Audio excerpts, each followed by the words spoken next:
Hello friends, स्वागत है आपका मेरे YouTube चैनल हिंदी कानूनी जानकारी में। आज हम बात करेंगे भारतीय संविधान के अनुच्छेद 35 यानी 35 के बारे में। यदि आप अनुच्छेद 34 का अध्ययन करना चाहते हैं तो आप यहां पर क्लिक करें, यहां से आपको अनुच्छेद 34 मिल जाएगा।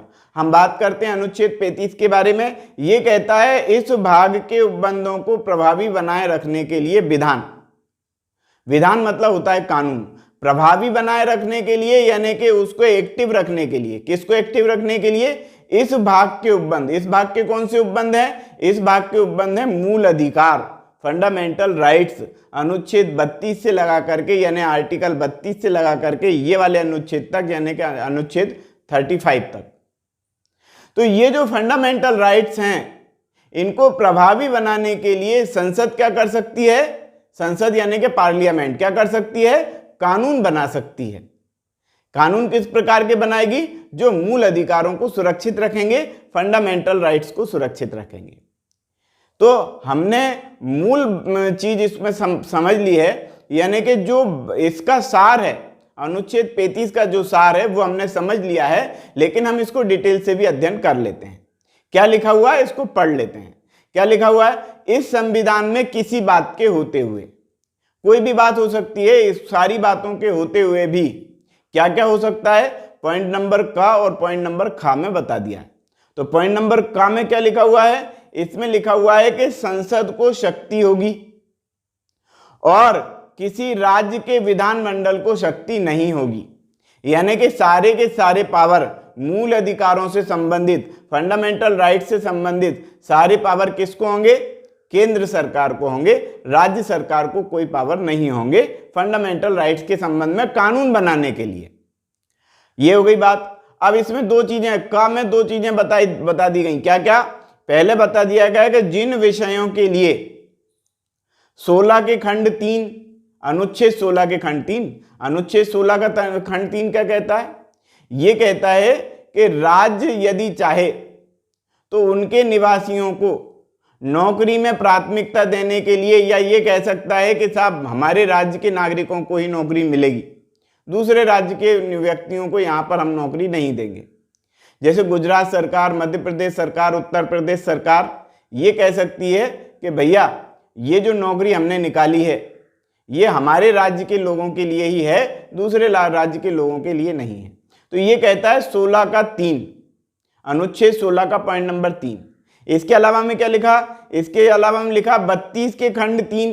32 के खंड 3 में क्या लिखा हुआ है भैया? 32 के खंड 3 में है कि यदि रिट जारी करना है, कौन कौन सी रिट होती हैं? अभी हमने पिछले पढ़ा था रिट जारी करने में। रिट कौन कौन सी होती है? बंदी प्रत्यक्षीकरण लेख, परमादेश, प्रतिषेध, अधिकार पक्षा और प्रतिषेधन।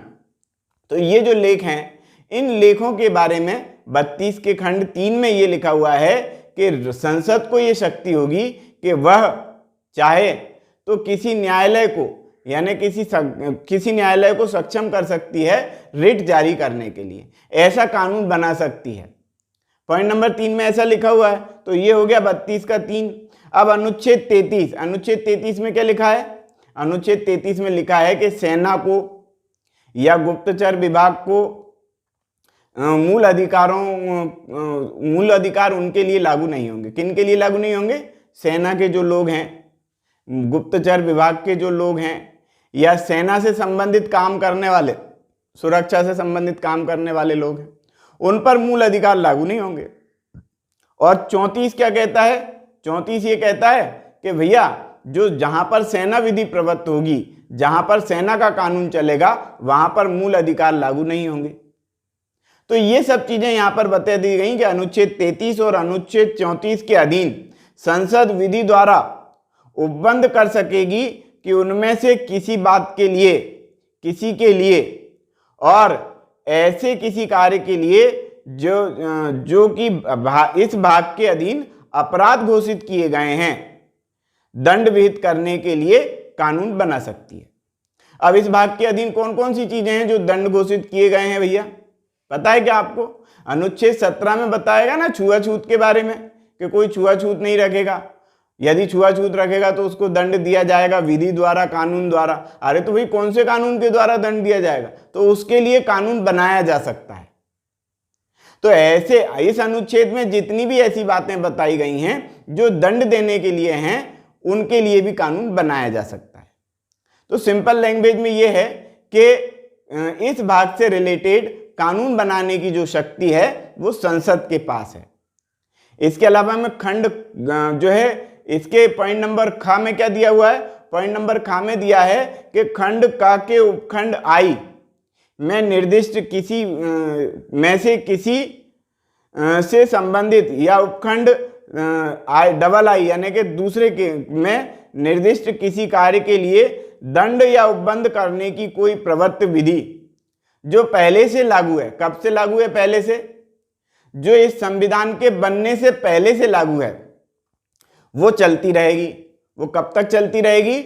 जब तक उसका उन्मूलन नहीं कर दिया जाता, जब तक उसको समाप्त नहीं कर दिया जाता, या जब तक उसके स्थान पर नया कानून नहीं बना दिया जाता, तब तक वो कानून उसमें चलता रहेगा।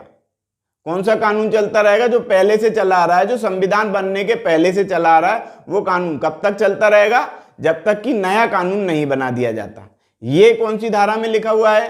कौन से अनुच्छेद में लिखा हुआ है? ये अनुच्छेद 372 में लिखा हुआ है। तो 372 के बारे में भी इसमें लिख दिया गया। क्या लिख दिया गया? कि जो भारत के राज्य क्षेत्र में इस संविधान के प्रारंभ से ठीक पहले प्रवृत्ति थी, ठीक पहले चल रही थी, उसके निबंधनों के अनुच्छेद 372 के अधीन उसमें किए गए अनुकूलनों, उपांतरों के अधीन रहते हुए तब तक प्रवृत्ति में रहेगी, यानी तब तक वो लागू रहेगी। कौन सी? जो पहले से, जो संविधान बनने से पहले से चली आ रही। कब तक लागू रहेगी? जब तक उसका संसद द्वारा परिवर्तन नहीं कर दिया जाता, निरसन यानी कि समाप्त नहीं कर दिया जाता, या संशोधन नहीं कर दिया जाता, तब तक वो कानून उसमें बना रहेगा। तो हमने अनुच्छेद 35 के बारे में अध्ययन किया। यदि आप अनुच्छेद 36 का अध्ययन करना चाहते हैं या भारतीय संविधान से रिलेटेड समस्त वीडियो देखना चाहते हैं तो आप यहाँ पर क्लिक करें। यहाँ पर क्लिक करेंगे तो भारतीय संविधान, आईपीसी और सीआरपीसी के संपूर्ण वीडियो के साथ अनुच्छेद 36 भी यहाँ से आपको उपलब्ध है। तो आज की वीडियो में इतना ही। वीडियो यदि आपको पसंद आया हो तो वीडियो को लाइक करें, शेयर करें, कमेंट्स करें, और यदि आपने हमारे चैनल को अभी तक सब्सक्राइब नहीं किया है तो चैनल को सब्सक्राइब कर लें, बेल आइकॉन प्रेस कर दें ताकि अगली वीडियो का नोटिफिकेशन आपको मिल सके। ये वीडियो देखने के लिए बहुत बहुत धन्यवाद।